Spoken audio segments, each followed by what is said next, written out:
Like this video to support. Join our YouTube family now and never miss out on epic content, entertainment, and surprises. Hit that subscribe button. Let's start. Spoiler alert. Bel Air, CA, 1926, Manuel Manny Torres meets a truck driver set to help him transport an elephant to a party being thrown by studio executive Don Wallach. Despite being told that he was transporting a horse, Manny bribes the driver to carry the elephant. As they go up a hill, the elephant's weight causes the truck to start rolling downwards.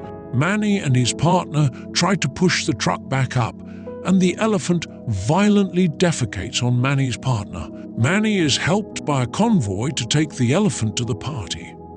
It is extravagant and over the top, with many nude or topless women and a cavalcade of drugs. Jazz musician Sidney Palmer plays with his band, and cabaret singer Lady Fei Zhu performs a sultry song for the crowd. Arriving at the party is veteran actor Jack Conrad, whose wife Ina demands a divorce after he keeps speaking to her in Italian and not taking her seriously. Jack hooks up with a waitress during the party. Manny also sees as a young woman Nellie Leroy arrives as she crashes her car into a statue. When the security guard tries to deny her entry, Manny helps get her inside.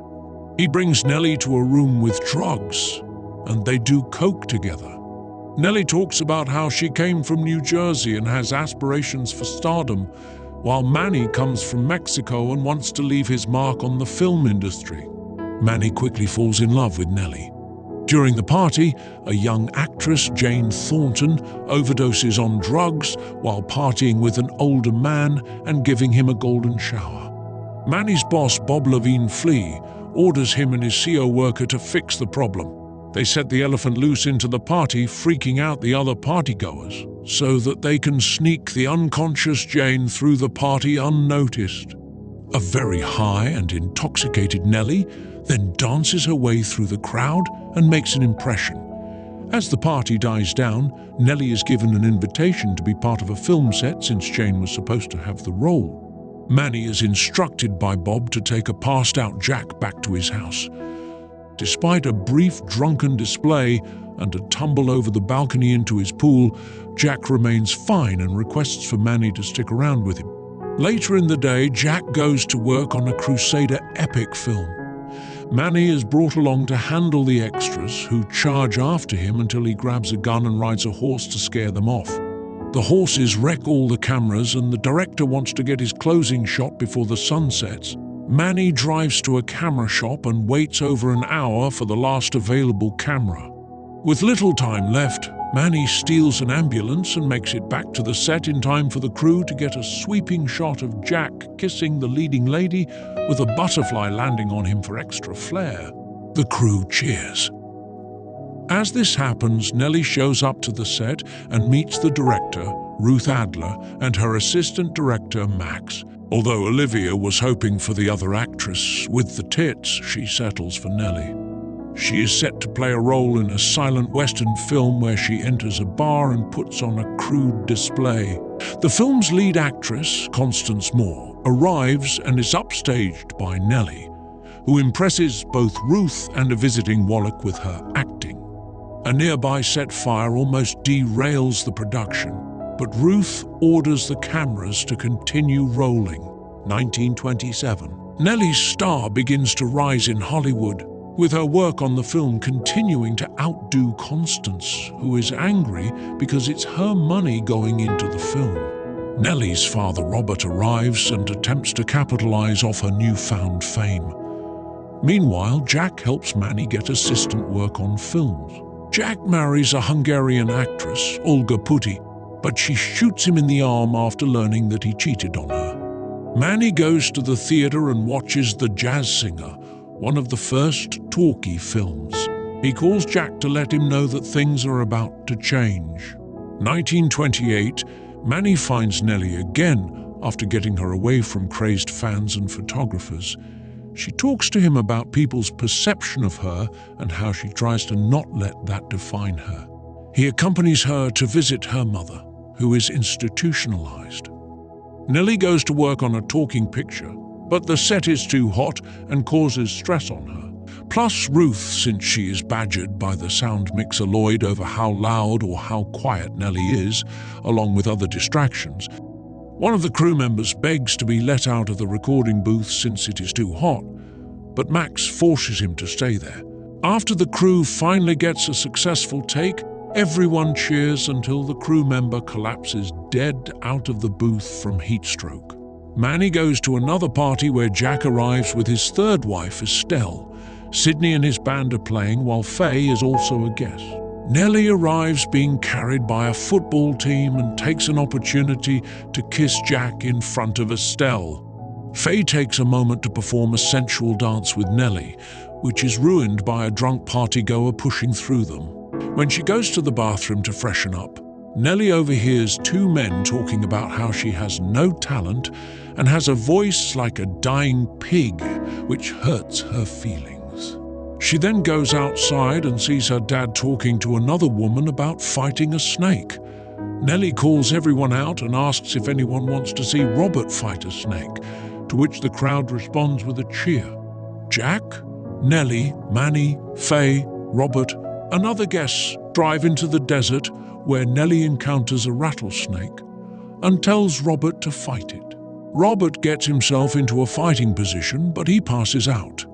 Nellie then opts to fight the snake herself despite the warnings of everyone else.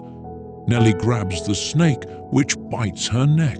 After she frantically runs around and the others fail to help her, Faye grabs a knife and decapitates the snake before sucking the venom out of Nellie's neck.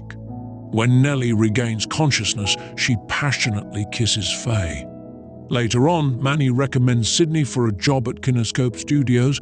Bob is impressed with Manny's work and offers him an executive position, but he tells Manny that he needs to do something about Nellie, as her reputation is going downhill due to her constant partying and gambling, as well as her alleged relationship with Faye, which gets Faye fired since Hollywood is becoming more puritanical. Nellie overhears Manny's pitch to the higher-ups about fixing her reputation, setting her up with gossip journalist Eleanor St. John to fix her up. Sydney begins working at Kinescope Studios since black-led films are taking off. However, he becomes upset and uncomfortable when Manny suggests he apply blackface makeup. He leaves the studio for good and never looks back. Jack learns that his close friend George Munn killed a woman he was having an affair with and then committed suicide. Jack is distraught and gets into an argument with Estelle when she refers to his work as low art. 1930, Hollywood has completely transitioned into talking films. Manny and Eleanor have worked hard trying to revamp Nellie's image. She's brought to a party with other snotty upper-class socialites and film people in attendance. And she attempts to project a more posh and sophisticated image. However, Nellie can no longer pretend to hide her disdain for the other guests and goes off on a profane tirade before pigging out on the food and storming out.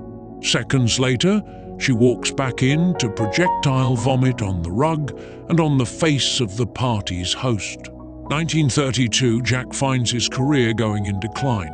He continues to work for Kinescope in low-budget films, but he goes to a theatre and finds an audience laughing at his performance in his latest film.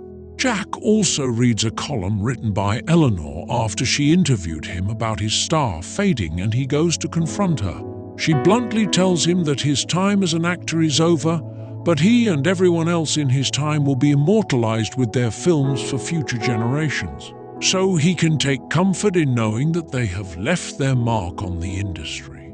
Jack later gets a call from executive Irving Thalberg, who initially states that he's got a good project for him, but Jack knows it would be a favor for him and that the project sucks, which Thalberg admits to. Manny is visited at his home by a disheveled and panicked Nellie. She tells him that she owes 85 grand in gambling debts to a gangster, and if she doesn't pay up by the end of the week, they will pour acid onto her genitals. Manny initially refuses to help, but seeing how distraught Nellie is, and remembering their time together, and how much he cares about her, he decides to help.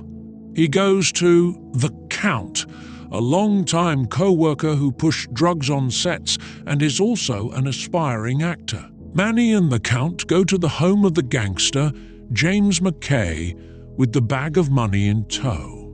When McKay goes to fetch drinks, the Count reveals that the bag is filled with prop money, which makes Manny extremely nervous. McKay invites the two, along with his thug Wilson, to an underground location where depraved sex acts are taking place. McKay guides them to see their main attraction, a brutish man who eats live rats. When McKay starts throwing the prop money at the man, he finds a drop of water on it and realizes it's fake. Manny grabs a mace and jams it into Wilson's neck, and the other men chase after them.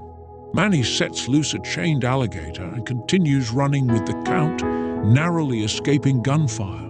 Manny gets Nellie and urges her to join him in running away to Mexico. Together with the Count, they pack their bags and go to find gas. As Manny begins pumping, Nellie walks into a party and begins dancing. When Manny stresses that they need to go soon, Nellie breaks down over all the trouble she has put Manny through, especially as he tells her how much he loves her. They agree to marry in Mexico and start a new life. A nearby photographer records Manny and Nellie dancing as they share their first kiss. Jack is at a party with his newest girlfriend. He runs into Faye one last time as she tells him she is heading to Europe to work for Pathé Studios. They say goodbye, and Faye looks back at Jack sadly. Jack then quietly walks up to his hotel room and grabs a gun, shooting himself in the head. Manny goes to the Count's apartment to get the last of their things, leaving Nellie in the car to wait for him. But she feels she is no good for Manny and dreamily dances away into the darkness. One of McKay's thugs shows up and kills the Count and his roommate. Manny begs for his life, even wetting himself, but the thug orders Manny to leave Los Angeles. Manny hops in his car and books it. A brief montage shows people attending Jack's funeral, along with newspaper articles announcing Eleanor's death at 76, and Nellie being found dead in her hotel room at 34. 1952, Manny returns to Los Angeles with his wife and daughter. He stops at Kinescope Studios and talks to a security guard, stating that he has a successful business in New York. While the wife and daughter go back to their hotel, Manny goes to the movies to watch Singin' in the Rain. He notes many similarities between the film and his time with Nellie, which brings him to tears as he misses her. Another montage shows the evolution of films from the silent era through the 20th century to more contemporary films like Terminator, The Matrix, and Avatar. Realizing that he achieved his dream of leaving his mark on the industry, Manny smiles through his tears. Please make sure that you like, follow, and subscribe to our channel. Check out the other videos if you watched this video all the way through. Cheers.